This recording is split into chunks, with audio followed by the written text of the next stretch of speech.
Shalom, queridos, a gente continua aqui, Atos capítulo 2, parte 2, né? Nos relembrando aí os eventos de Pentecostes, lá de Atos capítulo 2, e fazendo uma conexão e um paralelo lá com o que aconteceu em Êxodo, né? Capítulo 19, capítulo 20. E é o que me chama bastante atenção é que os milagres que aconteceram através do Espírito Santo lá em Atos capítulo 2, foi ali, de alguma forma, uma anulação dos efeitos que aconteceram lá na Torre de Babel, lá de Gênesis capítulo 11, né? Lá Deus confundiu as línguas, mas aqui, pela unidade, o que Deus faz? Deus faz com que as pessoas entendam aquilo que estava sendo falado, né, a respeito do louvor de Deus. Então, essas línguas estranhas que nós ouvimos aqui não são línguas estranhas como nós ouvimos na igreja. Aqui as pessoas ouviam Deus sendo louvado, cada um na sua língua. Então havia ali uma quantidade muito grande de pessoas. A Bíblia traz ali uma quantidade, uma lista de judeus que estavam espalhados por diversas partes do mundo antigo. E eles todos ouviam e conseguiam compreender aquilo que Deus estava falando. Todos provavelmente falavam hebraico, mas, por exemplo, vou dar um exemplo nos dias de hoje. É como se um judeu americano estivesse lá presente e ouvisse em inglês os louvores de Deus, enquanto o cara que está do lado, que era um judeu espanhol, estava ouvindo em espanhol. E todos entendiam aquilo que estava se falando. Lembrando que lá em Gênesis no capítulo 11, Deus confundiu as línguas, 70, né? Tradicionalmente nós chamamos de 70 línguas das 70 nações, né? A Bíblia tradicionalmente transforma dessa maneira. Ali todo mundo falava uma língua só, gente. Provavelmente o hebraico, tá? Que o povo semita continuou falando. Mas, por conta do pecado da Torre de Babel, Deus separou essas nações, né? Então as pessoas ali conseguiram compreender. Lá quando eu faço, continuando fazendo um paralelo, quando eu faço uma relação com Êxodo 19, as pessoas vão ler nas suas Bíblias, na sua maioria, que ouviram trovões, né? Mas a tradução correta é vozes, tá? Kolot. Então as pessoas ouviam vozes, tá? Assim como também se ouviu lá em Atos, no capítulo 2, tá bom? Então, existem algumas passagens midrásticas muito interessantes, né? Que é como se a voz de Deus fosse um martelo batendo no ferro, né? Um martelo que bate no ferro, ele vai emitir várias faíscas. Então, é como se Deus tivesse falado lá e aquela voz tivesse se chocado e tivesse separado. Tanto é que as pessoas ficaram confundidas, né? Ali no capítulo 19, nós não temos só judeus. Nós tínhamos egípcios, nós tínhamos outros povos que saíram com Israel do Egito, né? Então, as pessoas ficaram confusas e ouviram e compreenderam também lá em Êxodo 19, assim como compreenderam também lá em Atos no capítulo 2, tá? E versículo 11 diz que haviam ali judeus de nascimento e também prosélitos. Prosélito é o gentio que se converte oficialmente à religião judaica, tá? Nos tempos de Jesus, possivelmente os prosélitos eram até maiores do que os judeus naturais, tá? Isso é importante se dizer. E quando se fala de Arábia, não está falando de árabes, tá? Está falando de judeus que nasceram na região da Arábia, tá? É diferente dos árabes de hoje, que nós temos hoje, né? E é interessante que Pedro vai se levantar, porque as pessoas vão começar a falar, olha, o que está acontecendo, né? E começaram a ficar confusas ouvindo aquelas vozes. E alguns vão dizer que eles estavam bêbados, né? E Pedro vai se levantar. O que Pedro faz primeiro? Primeiro, ele vai tirar os escarnecedores da frente. Primeiro ele vai falar, olha, vocês estão ficando doidos, 9 horas da manhã, tem um horário para ninguém estar bebendo. E aí depois ele vai voltar a sua mensagem para aqueles que estavam receptivos. Não adiantava falar para aqueles que não estavam receptivos. Precisava falar para aqueles que queriam ouvir aquilo que ele ia falar. E ele vai usar a profecia de Joel, né? Ele fala nos últimos dias, né? Nos últimos dias. Pedro explica para a gente que os últimos dias já começaram lá. Nós estamos vivendo, já estamos nos últimos dias. Estamos nos últimos dias desde Pedro, falando lá em Atos no capítulo 2, né? Esses dias eles vão ser continuados até o dia de hoje. 1 João 2,18, próprio Judas 18, versículo 18, né? Vão chamar esse grande dia, o último dia desses muitos que já estamos vivendo, de o grande dia temível de Adonai. O grande temível dia de Deus, né?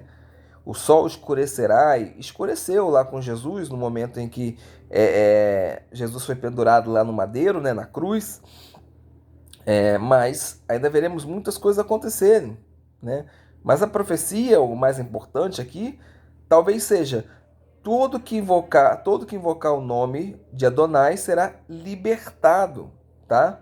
Essa é a expressão central da profecia de Joel.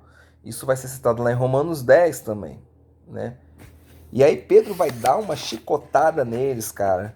Né? Vocês mataram o Messias, tá? E nós vamos ver que eles não vão receber essa frase de Pedro de maneira, digamos, ofensiva. Porque a gente tem que entender que para a gente mostrar algo bom, é necessário a gente comparar com algo ruim, gente. Vou falar assim, olha, bolo de chocolate é bom. Poxa, mas eu nunca comi um bolo de chocolate. Como é que eu vou fazer comparação? Ele é tão bom quanto o bolo de fubá. O bolo de fubá eu já comi, ele é melhor do que o bolo de fubá. Então você parte de uma referência para poder você tomar a sua decisão de se realmente o bolo de chocolate é melhor ou não do que o bolo de fubá. E a mesma coisa a gente faz com coisas ruins e boas.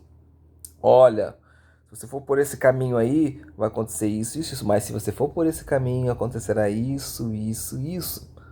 Deuteronômio capítulo 28, por exemplo, né? Se obedecer aos mandamentos, isso, isso, isso, isso, isso. Se desobedecer, isso, isso, isso, isso, isso. Então, o que Pedro fez ali não foi afrontar ninguém, apontar o dedo simplesmente de uma forma acusatória. Foi mostrar para eles, olha, vocês estão vendo o que foi que vocês mataram? Vocês estão entendendo quem é que vocês derrubaram? Mas vocês acham que vocês derrubaram ele, né? Se vocês derrubaram eles, então os romanos também derrubaram, né? E também outras nações derrubaram, né? Não, o quesito não é esse. O quesito é vocês entenderem que olha o que vocês lutaram contra, mas ainda tem esperança. E a esperança é o arrependimento, né? Bom, além disso, se a gente for avançando lá para o capítulo 29, do capítulo 25 ao 36, né?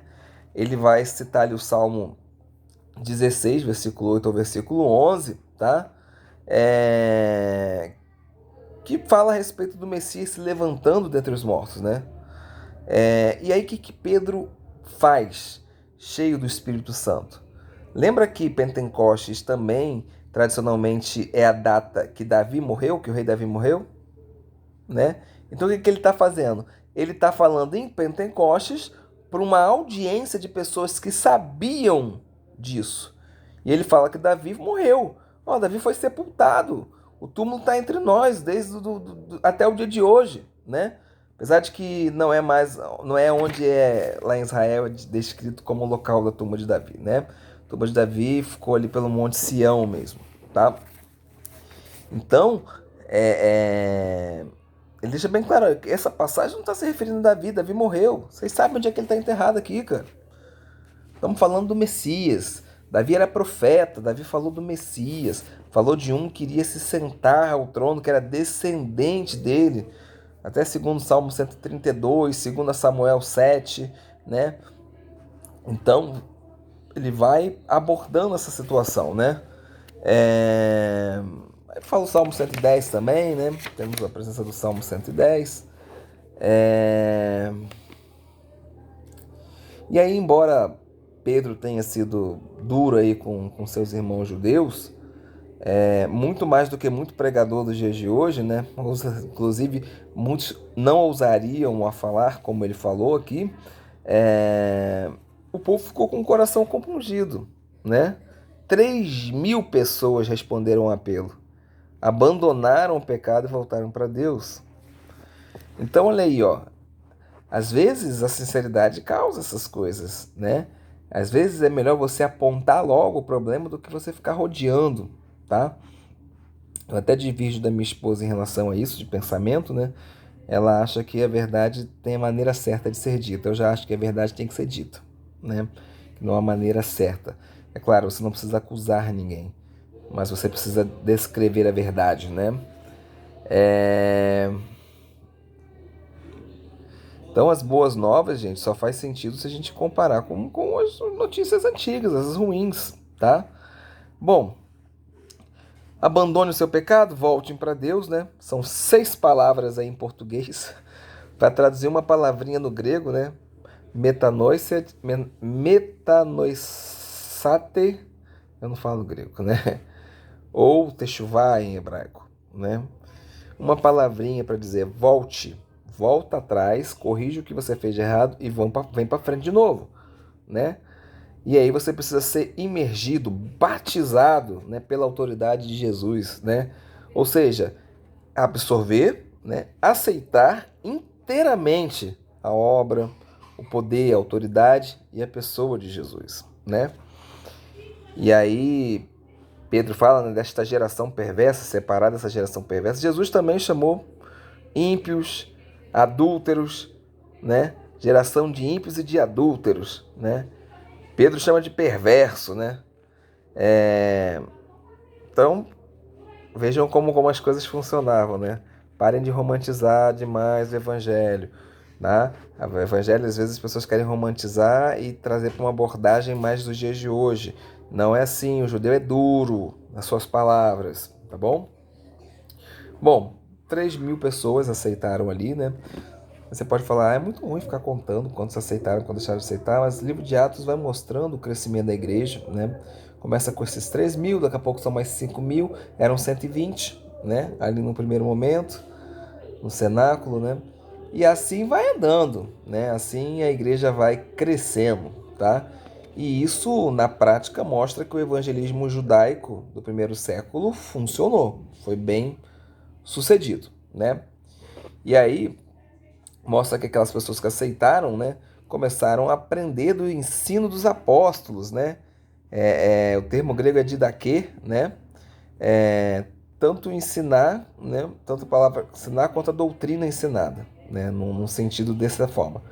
Como Torá também significa ensino, então nós podemos chamar também de a Torá dos apóstolos, né? Os ensinos dos apóstolos, né? Na mente judaica, gente, a Torá não é algo morta, não, né? Tá? Uma coisa que é eternamente fixa, não. Né? Mas é um ensino que é vivo, né? E se você for aplicar aí à luz das circunstâncias da vida do indivíduo, você vai vendo que ela é moldável, tá bom? Bom, e aí nós vemos aí a primeira vez que os emissários, os apóstolos, estão ensinando, né? Ah, por que eles não ensinaram antes? Eles fizeram visitas, Jesus mandou-os, enviou para falar do evangelho, né? Mas a gente vê eles aqui com uma autoridade diferente, porque agora eles têm o Espírito Santo. Então quem dá autoridade, né, quem coloca as palavras certas é o Espírito Santo, né? Porque agora era possível eles ter a mente do Messias, né? Lá em 1 Coríntios 2, versículo 16. Eles agora conseguiam lembrar mais efetivamente o que Jesus tinha dito para eles. João 14, 26. Né? Eles podem ser guiados agora por toda a verdade. João 16, 13. Então, eles foram capacitados, assim como você também pode ser capacitado. E aí diz que eles estavam sempre em comunhão, né? O que significa estar em comunhão? Estar em comunhão significa que cada um agora, dentro daquela comunidade, estimula um outro. É um estimulando o outro, é um ajudando o outro, um é dando direção para o outro, né? Aprofundando a amizade, sempre, né? e desenvolvendo visão, desenvolvendo objetivos, desenvolvendo prioridades que não são individuais, mas são comuns. São comuns. Então eu paro de pensar em como eu vou me dar bem e começo a pensar em como a minha igreja vai se dar bem. Assim, claro, estou usando um exemplo bem pífio, né? Mas, por exemplo, eu não penso mais como eu vou matar a minha fome, eu penso como irei matar a fome minha e dos meus irmãos que estão comigo. E aí eu tenho uma ideia, levo na comunidade, a comunidade reflete sobre aquilo, a ideia é boa, então vamos todos. Não, a ideia é ruim por causa disso, disso, disso, e se amadurece, se discute. De certa forma, no sentido positivo da palavra, se faz política, né? Política é o arte do debate, de se discutir, de se pensar em encontrar soluções, né? E eles partiam pão, e esse partir o pão, gente, não é, como muita gente imagina, fazer a ceia do Senhor. Existia os momentos da ceia do Senhor, tá? Que nós podemos discutir se eram em momentos específicos, como é na igreja hoje, primeiro domingo do mês, último domingo do mês, terceiro domingo do mês, né? Ou se era todas as vezes que eles se reuniam. Mas aqui eles se reuniam para partir o pão, o que significa ter uma refeição. E no conceito judaico da coisa, ensino sem alimentação é vago, né? E alimentação sem ensino da mesma forma. Aqui, ó, o Rabino Eleazar ben Azarria, do século I, diz assim, ó, se não houver refeição, não há Torá. E se não houver Torá, não há refeição. Né? Avot 3,17.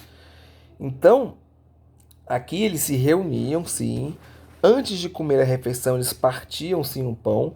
Falavam uma bênção, né? Bendito seja o Adonai, rei do universo, que os céus da terra, que nos dá do fruto da terra em nome de Jesus. Amém. Aí eles tiravam um pedacinho e comiam, porque senão a bênção estava sendo dita em vão. Se você É igual o pessoal diz, né? Se brindou, tem que beber, né? Então, assim, se você abençoou, vamos comer um pedaço. Aí depois você tinha uma refeição. E em cima dessa refeição, obviamente, né, que eles lembravam do corpo e do sangue de Jesus, mas era uma refeição, tá? Então, que isso fique bem claro. E era um momento de mesa. Por que que na minha casa, dia de sábado, tem a gente faz um dos jantares do Shabat, né? O da sexta-feira à noite. O do sábado a gente não consegue fazer, infelizmente, mas da sexta-feira à noite a gente consegue fazer. Porque sábado a gente tem ensaio da igreja, eu estou preso na igreja e não consigo. Por que que a gente faz? Porque é o momento de eu ensinar para os meus filhos. É o momento de eu me alimentar, ensinar e criar uma identidade neles. Para que eles possam fazer isso com os filhos deles. E depois que os netos forem fazendo. E assim por diante. É assim que o judaísmo não morreu. É assim que o judeu não se perdeu pelo mundo. Porque ele guardou suas tradições. O judeu é bom de história. Ou seja, ele senta na mesa, ele conta a história. E aquela história de ensinamento se perpetua. E vai alcançando outros entes da sua família. Né? Então, se alguém fica preocupado aí só com o estudo religioso, só em estudar a Bíblia, e você ignora a interação social, de estar com o seu próximo, né? O seu estudo tem pouco benefício, né? Até porque a maior parte do ensinamento bíblico é para você lidar com o seu próximo, né? Se você não tiver com o seu próximo, como você vai praticar, né? Mas da mesma maneira, se você também socializa demais, né, e ignora as coisas de Deus, é sinal de que a verdade religiosa não penetrou ainda na sua vida, entendeu?